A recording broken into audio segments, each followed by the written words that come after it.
So, good evening, or morning, or afternoon, wherever you are around the world, my fellow writers, experienced writers, would-be writers, beginning writers, curious writers, all of you. I hope you've had a great day. My day has gone something like this. This is me drinking wine in a whiskey glass. So, that is the kind of day that I have had today because I was trying to figure out, or rather, I was trying to find a particular podcast on Amazon sales, doing Amazon ads and how to do that properly. And yes, the podcast has just mysteriously disappeared. I found it last week. I looked through it. It made so much sense to me. I went back to check up on the notes, and it had mysteriously disappeared. So this is the right part of the life of a writer. I am sure you have been through that before. We are trying to find this information on writing or sales or advertising, whatever it is, and the internet is just not cooperating with you. So the internet was just not cooperating with me today. But it's okay. Here we are, and I am hoping that I can put all this information together for you in one place so that you don't have to go through what I went through today and end up drinking wine from a whiskey glass at, I won't tell you what time it is. You might disqualify me as any kind of trainer or sharer. But yeah, so I want to put all this information together for you in one place where you can always find it. And towards the end of the course, and even as we go along with the course, I will be putting for you some, like links and some recommendations to some of the material that helped me get to where I am today. So in our first two chapters, well, in the introduction and in chapter one, I was telling you why I write and kind of like giving you a little bit of my background to that. Today, I want to talk about how you find your niche and how you find your voice. And even if you have been writing, sometimes it takes a minute for us to really click into this is exactly who we are and this is exactly what we want to write. So why do I pick the genre that I write in? Right now, my biggest genre is romance. Um, I am single, have been single for a very long time. So those who can't teach, right? And maybe this is why I do romance novels. And one of my friends the other day, having read the sequel to the Visa series, and she was reading the steamy scenes, and she was saying how, oh my God, like she could not even imagine that I would know enough to write this. Because people know my life is very boring. I work and then I watch TV and then I read my Kindle and then I go to sleep. This is like 4 nights out of a 7 day week. And then every once in a while I'll splurge like this past weekend and not be home the whole weekend, just hanging out with friends. So she was reading those things and she's like, oh my God, this is Mona, the good Mona. How? Yeah. So how do I pick my genre? So again, my books are V for Visa. You can't really see properly because of the lighting, because I'm not a camera person. I'm a writer. And this is D for Darian. I think if I hold them closer like that, you might see them or not. V for Visa and D for Darian. So it's an interracial romance, and it's a Nairobi girl and a British guy, and they meet in Nairobi, and he denies her visa. I'm not going to spoil it, but you know why. He denies her visa, and then she bumps into him, and kind of like sparks fly between them. So how do you pick what you write? How do you get your idea? How do you pick what you write? So how this story came about for me, if you listen to chapter one, was I was living with my husband in the UK, and I had to come to Kenya to get my visa, and it was denied because we did not have enough money. And I remember walking into the interview room the very first time I came back to renew my visa, it was granted. And that was as a student. I was renewing a student visa. Or I was moving from a visitor to a student visa, one of the two in the UK. And I remember walking into the British High Commission and sitting, then we'd sit like in rows and then you could see the people interviewing you. It's different now. Well, when I went for my visa, the second time around, it was different. But you could see them like all lined up, behind glass like bank tellers, right? So I kept, there's this one particular guy who was sitting almost directly opposite me. And in between his interviews, like when he was deciding who to call next or looking at his papers for who to call next, he'd look up and our eyes kept meeting. And he was cute. He was cute. Yeah, and I remember thinking, and and then he'd look at me and then he'd look away, or call in the next person. And then after that again our eyes kept meeting. And I remember thinking to myself, oh my God, I hope I get this guy to interview me because clearly there's a connection already. And I got him and I got my visa. And then when I went to get my visa renewed, now when I went for my visa to get married, it was him again. But this was like, how many years later was this? Must have been like 3 or 4 years. And he wasn't as bubbly as or lively as he had been. He looked like he had just been sat at this desk for too long, and he was just not, like, he was jaded. And I even told him, because we started talking again. Um, and I remember telling him, like, I remember you interviewed me the first time round. And I said, and you were happier. And he kind of like smirked or said, I can't remember what he responded, or he chuckled or something. And then he was basically telling me, like, he could not grant my visa at that time because it had to go back for checks to the UK and stuff, and those all these things going on with it. But anyway, he was different. And so when I started writing, before I didn't get the visa, we did not have enough money. The letter actually in the book V for Visa that the main character Darian writes to Rain as to why he's denying her visa, I copied that a lot from the letter that this particular guy wrote to me for why he had denied my visa. Um, Not really word for word, but it was really like the official letter that they would send out to you.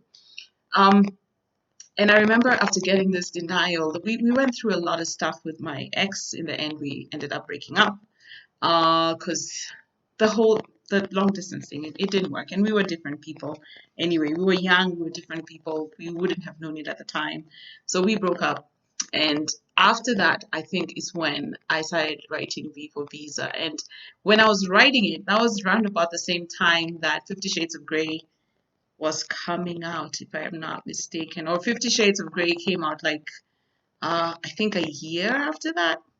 But I remember writing V for Visa, and when I was writing it, I kind of put the two characters of the visa officer together. The first time I met him, when he was very happy-go-lucky sort of, person, like kept looking at me, he'd kind of like this and look at me when I was sitting there waiting. And the second person that I met, who was a very distant person, who was clearly jaded, like this guy, he probably just needed to have said, you know what, guys, me, I'm going home.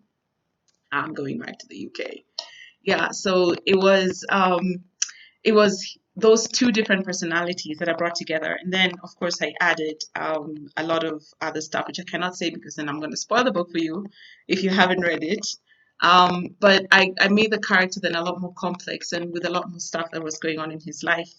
And Rain was inspired by me, and probably also who I would have liked to be, because right, so we kind of like, right, oh my God, like she has this amazing body, and her hair just falls, like we kind of like secretly write who we want to be, or we secretly write the demon inside of us and bring out the demon and explore the demon and try not to judge the demon. That's um I think one of the two main ways that we pick who our characters will be. Sometimes we're going to borrow a character from people we know around us, from things we have experienced. But the thing is, to when you are the best way I have found to create, first of all, the world of your story and your characters is to base it on real life, which then I say you crank up the volume. So like for the steamy scenes in the book, it's real life cranked up the volume. People have asked me, Mona, have you experienced these things you're writing? And I'm like, well, yeah, some of them. I have been lucky to have some very good experiences of life. So some of them, and then you crank up the volume, right? Um, so for me, choosing this particular story, and this wasn't the first story that I wrote, but it was the first story that I pushed out there, which then I managed to sell, was based on my own life, and then doctoring the characters and doctoring the world. So it's not like, an autobiography, coloring it and adding spice and cranking up the volume. So I feel like one of the best ways for you to write is to write what you know. Okay, write what you know, especially when you're starting out.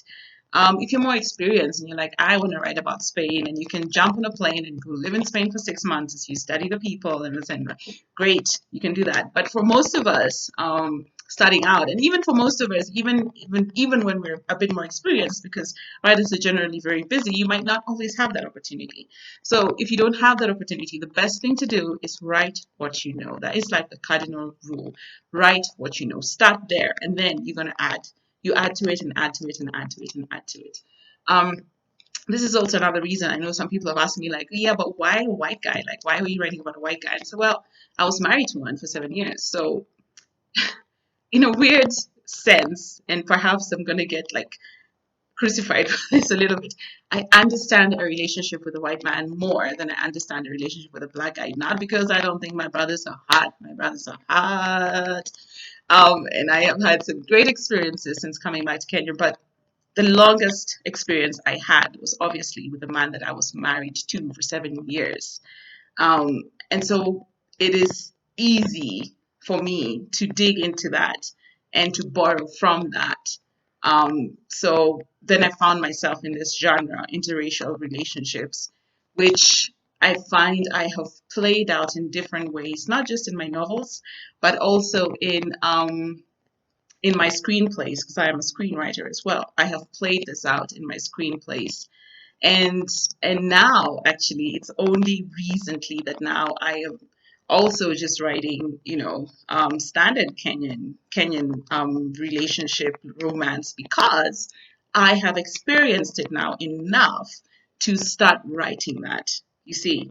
So I wanted to write what I knew and what I had experienced, and that's what it was, and that's what I wrote. Several years later, having experienced other deep relationships in Kenya with Kenyan men, I am now equipped to write that as well. You get what I'm saying? So write what you know. Write what you know. This is the most powerful thing that you can write. This is the most powerful place that you can come from. And then tailor make it to you. Crank up the volume, doctor it, make it funny, make it sexy, make it dark, make it whatever it is that you want. But start from that point. Number one is write what you know. Number two is write what you love. So there's different kind of writers. There's writers that are going to follow when you read a lot of, especially now with the ebook and self-publishing genre coming along. There's people who I'm going to go into Amazon and I'm going to look at the top 100 books that are selling. What are the top 100 bestsellers? And make a chart. Okay, and then I say like romance, thriller, interracial romance, vampires, fairies, whatever it is, right?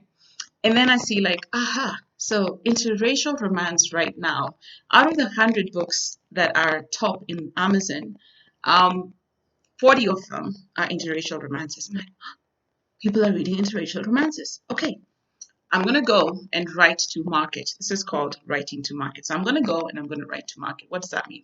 That means that you write what is selling. Okay, if I go on there and I find 20 books for vampires, I'm like, vampires are selling. I'm going to go and write a vampire story. So you can write that way. And it works and people make money, especially if you're a good writer. And then if you know how to market your book after that. But then it helps you because there's already market already for it. You know that 40 of the books selling on Amazon bestseller are vampire books, for example. Therefore, vampire books are selling, which means by the time a vampire book comes out, I already have a market that's looking for the next great vampire book to read. That's one way to write. The positive side of that is you have the audience already. Amazon is telling you already people are reading these books. The other side is about 1 million other people are thinking exactly like you.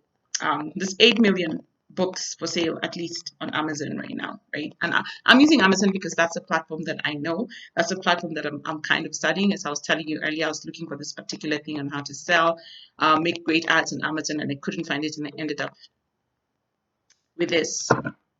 It's an undisclosed time. But anyway, yeah, so Amazon is already telling this 8 million. There's 8 million books selling on Amazon at any one given time right now. So you can pick your vampire story because there's a lot of people writing it, but then there's probably a million writers or a million books based on that. So as much as you do have the market that is ready for this, the underside of it is that everybody is writing it. Now, if you're Kenyan and you're watching this, you know what I'm talking about, right? Because take, for instance, a shopping mall comes up and at the bottom there is a salad. What are you going to find around the corner? a salon. Upstairs, a salon. Up, salon. Up, salon. That's what Kenyans do, right? Because this one salon is working and it's getting traffic. You're like, ha, I know what business I'll start. I'll start a salon. And we all start our salons. Then we have 15 salons, brilliant salons, but it's the same number of customers that are walking in through the door, which means we are splitting our customers amongst the 15 of us because we've all decided if it's a salon that's working, we're all going to follow the salon. You can do that and find a way to be a unique salon because people come here to do their hair. You can do that, or you can start an ice cream shop because you like ice cream and you understand ice cream and you've studied ice cream. So you're gonna do an ice cream shop near the salon shop so that the person that comes to do the hair will think, ice cream. They'll probably come with their kids, right? Let's buy some ice cream. So there is writing to market, which is like a very businessy way of doing it, and it's fine. It's great. It works for people. People have made lots of money doing it. And there's writing what you love, which then has a longevity to it, so that even if what you really love is vampire books and you write that, even after the vampire craze goes, you're not stuck with a series that you can't follow through on because you don't feel anything for it, right? You'll stay with your vampire series because it's what you love, and the people who genuinely love vampire series are going to stay with you. Your readers are going to stay with you. So I'm the kind of writer who I will write what I love. I won't necessarily jump onto what is selling right now. Not when it comes to books. When it comes to TV and film, that's a bit different because a lot of that time you're commissioned anyway. And so producers will usually commission you to write what is selling. Okay, they follow trends. A lot of the times TV will follow trends, at least in the Kenyan market.